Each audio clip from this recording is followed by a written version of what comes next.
मेरे प्यारे future chartered accountants, आप सबका चैनल पर बहुत बहुत स्वागत है। मित्रों, चैनल को सब्सक्राइब जरूर करिए, वीडियोस को लाइक करिए एंड शेयर जरूर करिए। सब्सक्राइब करने के बाद सारे बेल नोटिफिकेशंस को ऑन करना बिल्कुल याद रखिए। तो मेरे प्यारे फ्यूचर चार्टर्ड अकाउंटेंट्स, हमारा फोकस कहाँ पर है? हम सीए इंटरमीडिएट के एक सब्जेक्ट की रिवीजन कर रहे हैं। उसी के लिए हमने द अल्टीमेट रिवीजन बैच शुरू की है। आपका पेपर नंबर है 5, उसका नाम है ऑडिटिंग एंड एथिक्स। ये जो रिवीजन वीडियोस है ये आपको मई 2025 एग्जाम के लिए एप्लीकेबल होने वाले हैं। सारे के सारे revision videos free of cost इसी यूट्यूब के चैनल आपको अवेलेबल होने वाले हैं।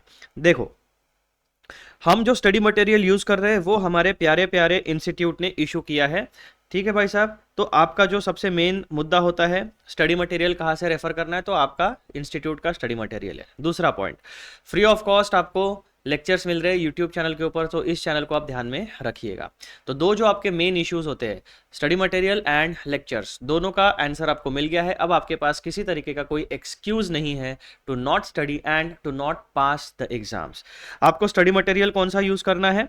इंस्टीट्यूट की ऑफिशियल वेबसाइट पर जाना है, बोर्ड ऑफ स्टडीज से स्टडी मटेरियल का पीडीएफ डाउनलोड करना है which is free of cost.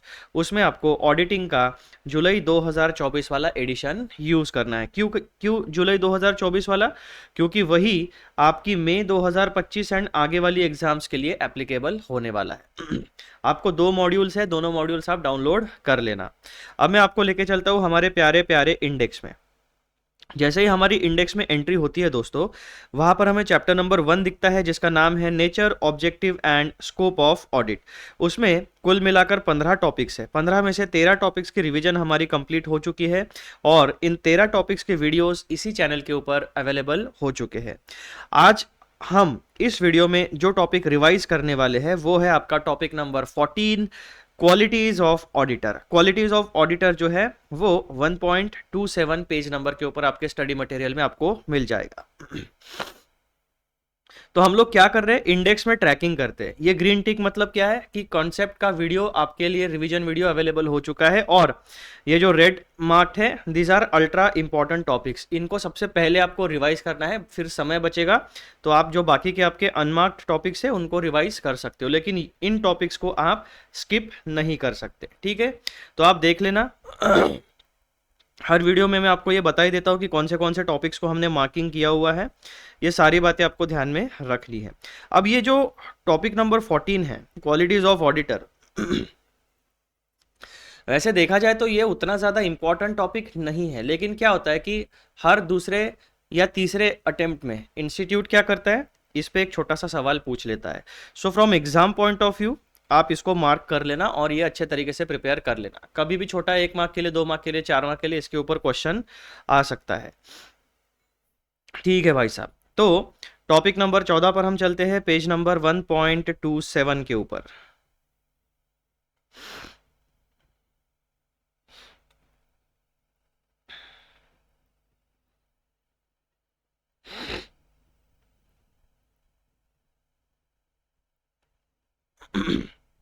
ये आ गए हम लोग पेज नंबर 1.27 के ऊपर।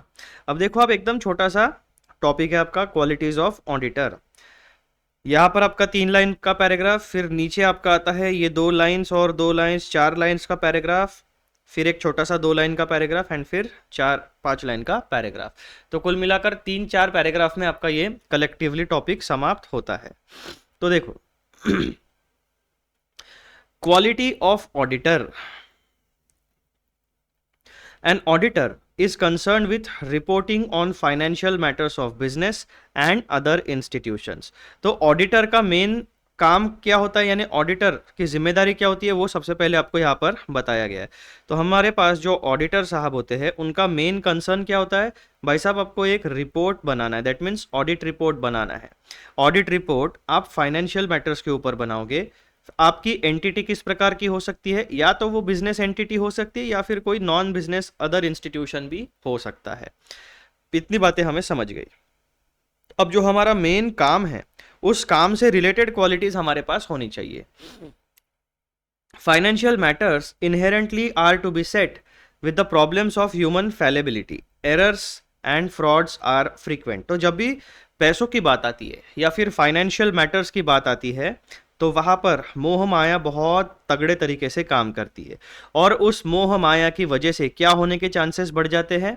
मोह माया के वजह से भाई साहब ह्यूमन फैलेबिलिटी यानी करप्शन, एरर्स या फिर फ्रॉड्स होने के चांसेस जो है वो बहुत फ्रीक्वेंट होते हैं, दैट मीन्स बढ़ जाते हैं। तो पहले पैराग्राफ में आपको पूरा का पूरा उन्होंने सिनारियो समझाने की कोशिश की है कि भाई साहब देखो, एक ऑडिटर का काम क्या होता है। एक ऑडिटर कंसर्न होता है फाइनेंशियल ऑडिट रिपोर्ट तैयार करने के लिए। ऑडिट रिपोर्ट फाइनेंशियल मैटर्स पर होती है, या तो बिजनेस एंटिटी होगी या फिर अदर इंस्टीट्यूशन होगा। जहां पे भी फाइनेंशियल मैटर्स यानी पैसों की बात आएगी, वहां पर ह्यूमन टेंडेंसीज काम करती है। ह्यूमन टेंडेंसी मतलब क्या? लालच, मोह माया, पैसे कमाने की इच्छा सबको होती है। अगर आसानी से किसी को ना पता चलते हुए अगर मुझे पैसा मिलेगा तो कोई भी व्यक्ति थोड़ा सा डामाडोल हो सकता है। वहां पर करप्शन होने के चांसेस है, वहां पर फ्रॉड होने के चांसेस है, या फिर वहां पर एरर होने के चांसेस है।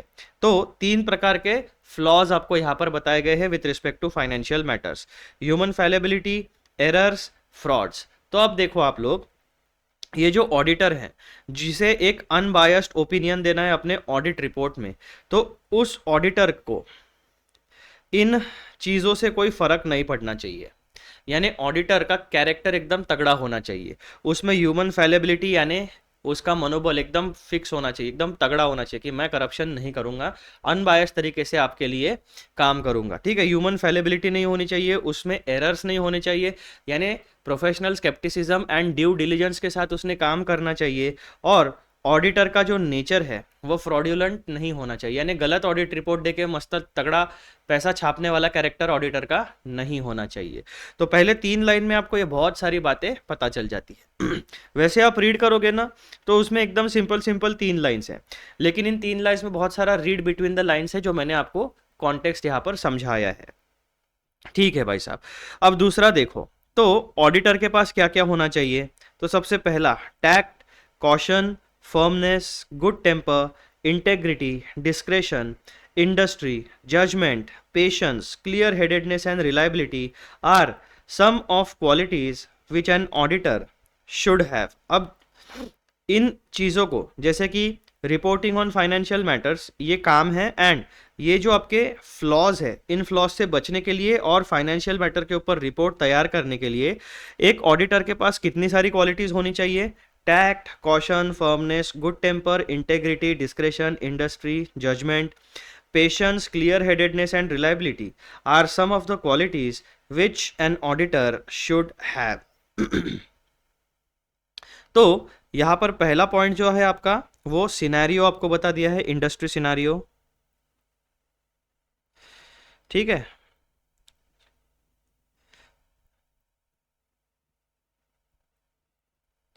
दूसरा जो है यहां पर आपको क्वालिटीज ऑफ ऑडिटर बताई गई है।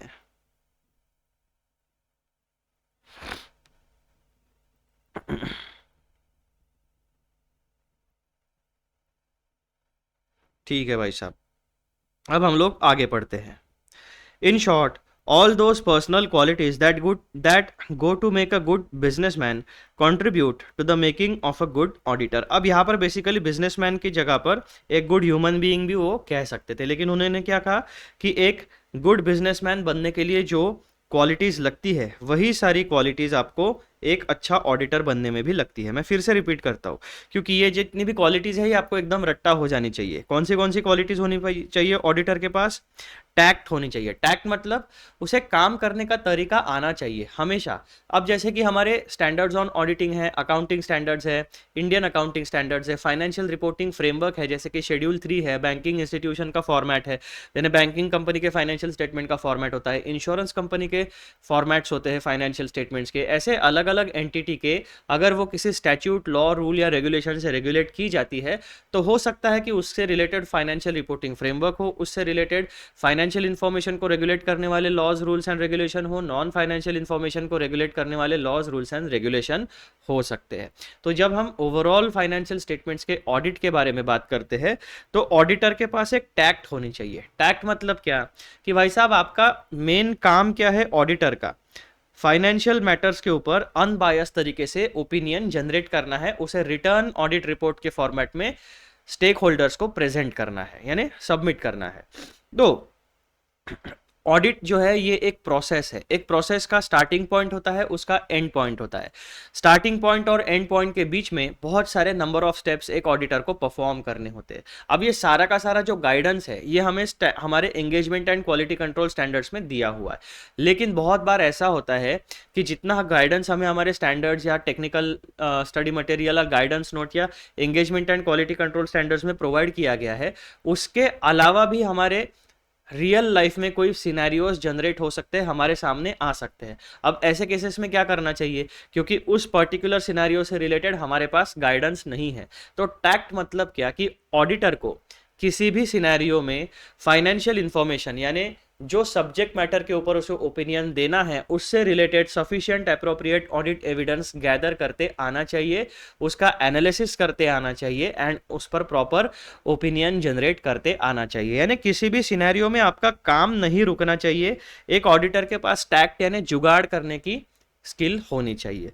उसी के साथ कॉशन, कॉशन मतलब क्या, संभाल के काम करो। इसका मतलब क्या हो गया कि आपका माइंड अलर्ट होना चाहिए। कॉशन मतलब क्या हो गया दोस्तों, प्रोफेशनल स्केप्टिसिज्म आपके पास होना चाहिए प्लस एक अलर्ट माइंड होना चाहिए, ड्यू डिलीजेंस आपके पास होना चाहिए। जो भी व्यक्ति मैनेजमेंट का हो, अगर अकाउंट डिपार्टमेंट का, वो आपको इन्फॉर्मेशन देता है तो प्राइमा फेसी उसके ऊपर आपको एकदम अंधा विश्वास नहीं करना है। आप क्या करोगे, जो इन्फॉर्मेशन व्यक्ति दे रहा है पहले उस इन्फॉर्मेशन की रिलायबिलिटी, एक्यूरेसी और क्रेडिबिलिटी आप चेक करोगे, रिलेवेंस आप चेक करोगे, उसके बाद फिर जो इन्फॉर्मेशन आपके पास आती है वो उसके ऊपर आप भरोसा करोगे। तो कॉशन मतलब एक ऑडिटर को हमेशा अपने गैदर किए हुए ऑडिट एविडेंस के ऊपर भरोसा करना है। दूसरा व्यक्ति क्या डॉक्यूमेंट देता है या क्या इंफॉर्मेशन हमें देता है उसके बारे में, उस पर हमें एकदम विश्वास नहीं रखना है। हमें खुद पर भरोसा रखना है, अपने ट्रेनिंग पर भरोसा रखना है, अपने नॉलेज बेस पर भरोसा रखना है और हमारा जो प्रोफेशनल जजमेंट होता है उसके ऊपर विश्वास रखना है। तो कॉशन मतलब संभाल के काम करना है। आपसे कभी भी एरर या फ्रॉड इंटेंशनली या अनइंटेंशनली नहीं होना चाहिए, ठीक है।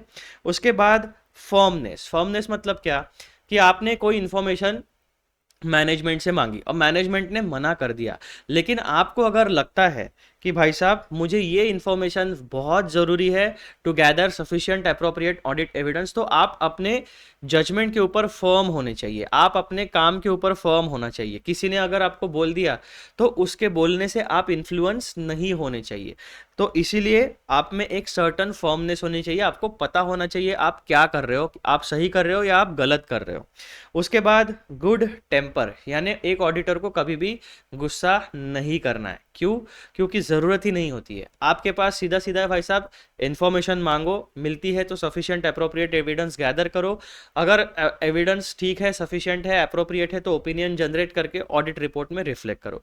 अगर आप मैनेजमेंट को इन्फॉर्मेशन मांगते हो, मैनेजमेंट इन्फॉर्मेशन प्रोवाइड नहीं करती, दैट मीन्स मैनेजमेंट कोऑपरेट नहीं करती है, तो ऐसे केस में आप क्या करोगे, गुस्सा करने से कोई फायदा नहीं होने वाला है। आपको क्या करना है कि आपके ऑडिट रिपोर्ट में जितनी भी बातें हैं वो सारी कुछ रिफ्लेक्ट करके अपना काम पूरा कर लेना। तो गुड टेम्पर मतलब कभी भी किसी व्यक्ति के ऊपर अननेसेसरीली एरोगेंस नहीं आना, आप एरोगेंटली बिहेवियर नहीं करना चाहिए, आपको गुस्से से बिहेवियर नहीं करना है। ये सारी चीजें गुड टेम्पर में काउंट हो जाती है।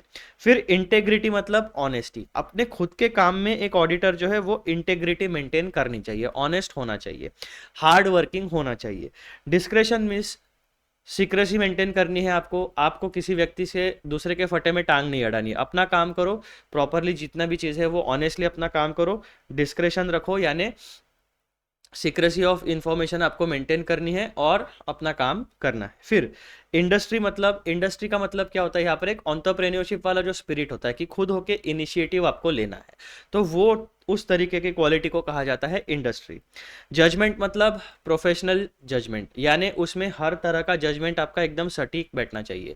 जजमेंट लेने के लिए आपको एकेडमिक नॉलेज की ज़रूरत पड़ेगी, आपको प्रोफेशनल ट्रेनिंग की ज़रूरत पड़ेगी और आपको प्रैक्टिकल लाइफ का एक्सपीरियंस होना चाहिए। ह्यूमन बिहेवियर किस तरीके से होता है एक पर्टिकुलर सिचुएशन में, ये सारे पैरामीटर्स बन के आपका एक प्रोफेशनल जजमेंट निर्माण होता है। फिर आपके पास पेशेंस होना चाहिए।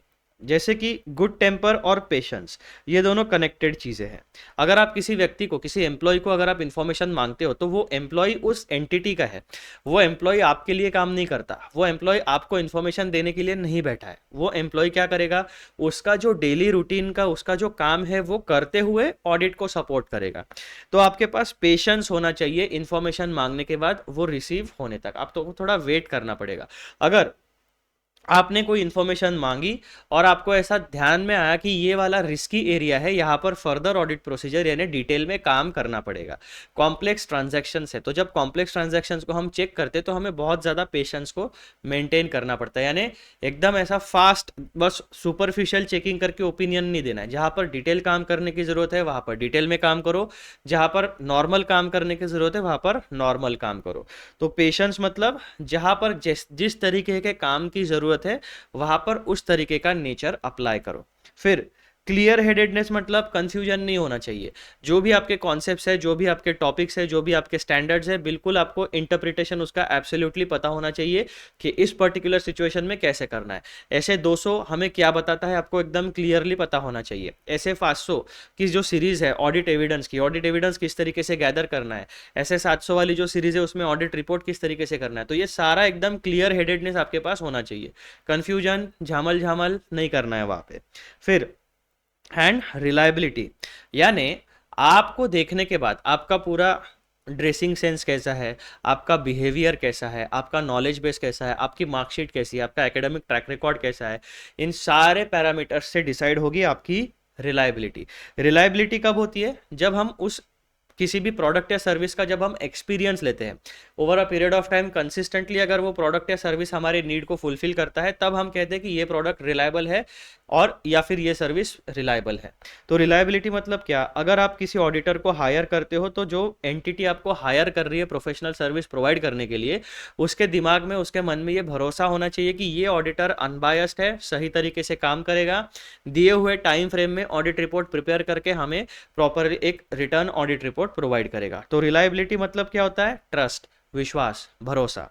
ये जितनी भी क्वालिटीज यहाँ पर मेंशन की गई है, these are some of the qualities, यानी ये जो लिस्ट है क्वालिटीज की, ये एग्जॉस्टिव लिस्ट नहीं है, इसमें और भी क्वालिटीज ऐड हो सकती है डिपेंडिंग ऑन द सिनेरियो, लेकिन आपको एक आइडिया देने के लिए ये सारी की सारी क्वालिटीज यहाँ पर डिस्कस की गई है। In short, all those personal qualities that go to make a good businessman contribute to the making of a good auditor, क्योंकि ये हमारा एक प्रोफेशन है, as good as a business है ना। फिर नेक्स्ट पैराग्राफ देखो, in addition he must have shine of culture for attaining a great height. Culturally rooted होना चाहिए ऑडिटर। जैसे हम भारत में काम करते हैं तो भारत की जो संस्कृति है उस संस्कृति का हमारे मन में आदर होना चाहिए, सम्मान होना चाहिए। अगर मैं एक पर्टिकुलर रिलीजन को फॉलो करता हूँ, कोई और व्यक्ति मेरे टीम में या मैं जहाँ पर ऑडिट करने जा रहा हूँ वहाँ पर कोई और व्यक्ति किसी और रिलीजन को फॉलो करता है, तो बिकॉज ऑफ डिफरेंट रिलीजन हमारे बीच में कोई तंटा नहीं होना चाहिए, ठीक है, कोई दंगा नहीं होना चाहिए। शाइन ऑफ कल्चर मतलब क्या, एक सेंस ऑफ रिस्पेक्ट होना चाहिए। तो शाइन ऑफ कल्चर आपके पास तभी होगा जब आपके पास प्रॉपर संस्कार होंगे, और संस्कार आपको कल्टीवेट करने पड़ते हैं over a period of time. कोई ऐसा माँ के पेट से जन्म से किसी के पास संस्कार नहीं होते। आपका एनवायरनमेंट कैसा है आजू बाजू का, उसके संस्कार आपके ऊपर पड़ते हैं। आपके पेरेंट्स कैसे हैं, उसके संस्कार आपके ऊपर पड़ते हैं। जहाँ पर आप आर्टिकलशिप का ट्रेनिंग करते हो उस ऑफिस में किस तरीके का एनवायरनमेंट है, वहाँ के संस्कार आपके ऊपर होते हैं। आप जब अपने सीनियर्स को काम करते हुए देखते हो तो उन सीनियर्स से आप सीखते हो कि इनकम टैक्स का कंप्यूटेशन कैसे करना है, टैक्स ऑडिट कैसे करना है, सर्टिफिकेट कैसे बनाना है, 26 ईयर्स कैसे चेक करना है, जीएसटी के रिटर्न्स कैसे फाइल करने हैं, डेटा कैसे निकालना है। ये सारी चीज़ें आप क्या करते हो, ऑब्जर्व करते हो अपने सीनियर से और सीखते हो। अब ये आपका प्रोफेशनल ट्रेनिंग का हिस्सा हो गया। सिमिलरली आप हमेशा कॉन्शियसली या अनकॉन्शियसली दोनों सब, यानी सबकॉन्शियस माइंड में भी आप अपना ऑब्जर्व करते रहते हो कि आपका सीनियर कैसे बिहेव करता है, कैसे बात करता है, अपने से जो सीनियर है उनको रिस्पेक्ट कैसे देता है, अपने से जो जूनियर है उनको उनसे रिस्पेक्ट से बात करते हैं या नहीं। तो बेसिकली क्या होता है कि आप, शाइन ऑफ कल्चर मतलब क्या, एक बढ़िया आदमी, एक बढ़िया ह्यूमन बीइंग आपको होना चाहिए, संस्कृति का आदर सम्मान आपके मन में होना चाहिए। He must have the highest degree of integrity backed by adequate independence. Highest degree of integrity मतलब honesty, और independence मतलब आपका दिमाग फ्री होना चाहिए, यानी आपके दिमाग पर किसी और एंटिटी का इन्फ्लुएंस नहीं होना चाहिए, और आप फिजिकली भी फ्री दिखने चाहिए। यानी आपको किसी ने बांध के रखा है, आप चल साइन कर, या फिर आपको कोई धमका रहा है साइन कर, कोई ब्लैकमेल कर रहा है साइन करने के लिए, ऐसी चीज़ें नहीं होनी चाहिए। आपका नेचर कैसा होना चाहिए? इंडिपेंडेंट होना चाहिए, हाईएस्ट डिग्री ऑफ इंटेग्रिटी होनी चाहिए, एंड शाइन ऑफ कल्चर आपके पास होना चाहिए। यानी कोई भी व्यक्ति कल्चरली रूटेड होना चाहिए। और जितने भी पंथ है, जितने भी रिलीजन्स है, जो भी पूरा का पूरा एनवायरनमेंट होता है, आपको उनसे रिस्पेक्टफुली बिहेव करना पड़ेगा। Then the auditor who holds a position of trust must have the basic human qualities apart from technical requirement of professional training and education। तो दोस्तों यहाँ पर दो कैटेगरीज में आप अपनी क्वालिटीज को डिवाइड कर सकते हो। पहला है आपकी प्रोफेशनल क्वालिटीज, जो कि होता है आपका प्रोफेशनल ट्रेनिंग एंड एजुकेशन।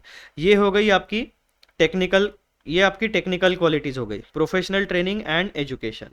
और ऊपर जितनी भी बातें बताई गई है, ये सारी की सारी आपकी पर्सनल क्वालिटीज हो गई।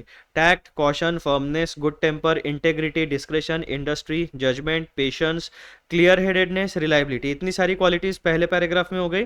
फिर उसके बाद में आपके पास शाइन ऑफ कल्चर होना चाहिए। उसके बाद आपके पास हाईएस्ट डिग्री ऑफ इंटेग्रिटी यानी ऑनेस्ट होने चाहिए, आप हार्ड वर्किंग होने चाहिए, एंड आप इंडिपेंडेंट होने चाहिए। इतनी क्वालिटीज यहाँ पर आपकी पर्सनल नेचर की हो गई। फिर आपकी टेक्निकल क्वालिटीज कौन सी होती है? तो ये आपकी टेक्निकल क्वालिटीज हो गई, professional training and educational background. He is called upon constantly to critically review financial statements, and it is obviously useless for him to attempt tasks unless his own knowledge is that of an expert। तो आप काम तभी कर पाओगे जब आपके पास expert level का knowledge है। तो एक ऑडिटर के पास हमेशा एक एक्सपर्ट लेवल का नॉलेज होना चाहिए। उसके बाद an exhaustive knowledge of accounting in all its branches is sine qua non. यानी आपके पास हमेशा अकाउंटिंग के कंप्लीट जितने भी ब्रांचेस है, management accounting, financial accounting, cost accounting, फलाना अकाउंटिंग, सबकी सारी ब्रांचेस के जो अकाउंटिंग से रिलेटेड है उसका एक्सपर्ट नॉलेज आपके पास होना चाहिए। सिन qua none of practice of auditing, he must know thoroughly all accounting principles and techniques.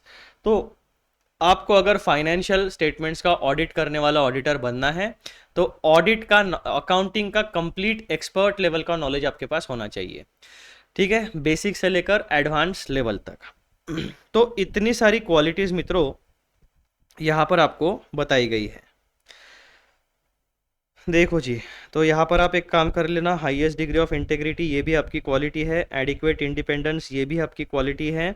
उसके बाद में आपके पास होनी चाहिए टेक्निकल रिक्वायरमेंट यानी प्रोफेशनल ट्रेनिंग एंड एजुकेशन, और उसके बाद में एक्सपर्ट नॉलेज आपके पास होना चाहिए। ठीक है, एग्जॉस्टिव नॉलेज ऑफ अकाउंटिंग हर एक अकाउंटिंग की ब्रांच में आपके पास होना कंपलसरी है। शाइन ऑफ कल्चर आपके पास होना कंपलसरी है। तो इतनी सारी क्वालिटीज आपको ध्यान में रखना है, और ये पूरा का पूरा पैराग्राफ रट्टा मार लेना है। अगर इसके ऊपर कोई क्वेश्चन आता है आपको तो इसी को उठाकर वहाँ पे आपको छाप के आ जाना है।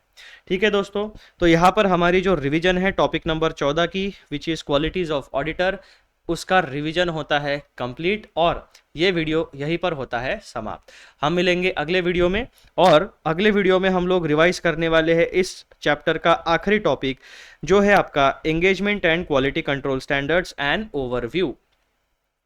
यहाँ पर क्या कहा गया है? ओवरव्यू है, यानी डिटेल में डिस्कशन नहीं है, लेकिन जितने भी engagement and quality control standards है, उनके नाम, उनकी कैटेगरी, उनका स्ट्रक्चर, उनका यूज क्या है, उनका पर्पस क्या है, ये सारी बातें हम यहाँ पर डिस्कस करने वाले हैं।